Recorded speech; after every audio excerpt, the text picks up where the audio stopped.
Konkan railway मार्गावर दिवाणखवटी आणि खेड दरम्यान दरड कोसळली आहे आणि त्यामुळे खेड जवळ कोकण रेल्वेची वाहतूक ठप्प झाली आहे। दरड हटवण्याचं काम सुरू आहे, मात्र 2 ते 3 तास याला लागू शकतात।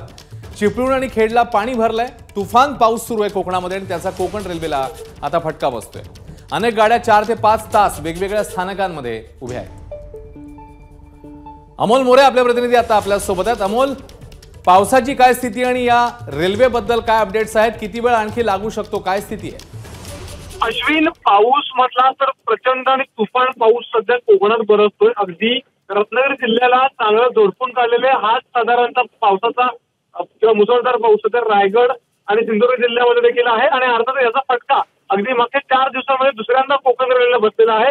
कारण की दिवाणखवटी रेल्वे स्टेशन आहे खेडच्या पुढचं, मुंबईकडून येताना ते खेडच्या अगोदर लागतं, त्या ठिकाणी माती जी आहे ती सध्या कोकण रेल्वे ट्रॅकवरती आलेली आहे आणि त्याचा फटका हा रेल्वेला बसलेला आहे। सध्या जर आपण बघितलं तर जवळपास पूर्ण वाहतूक विस्कळीत झाली असं म्हटलं तर वावगं ठरणार नाही।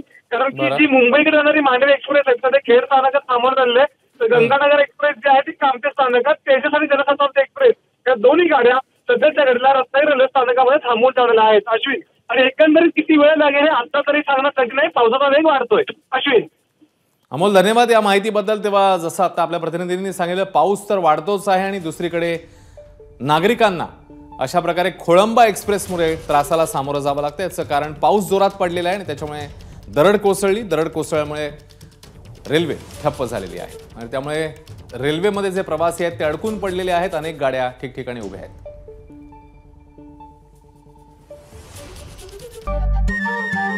नमस्कार। मन सुद्धा तुझं ही वेगळ्याच प्रकारची मालिका तुम्हा सगळ्यांना खूप आवडली होती। याचा दुसरा सीझन कधी येणार अशी विचारणा झाली। प्रतीक्षा संपली आहे मित्रांनो। येतोय मन सुद्धा तुझाचा दुसरा सीझन। होई मन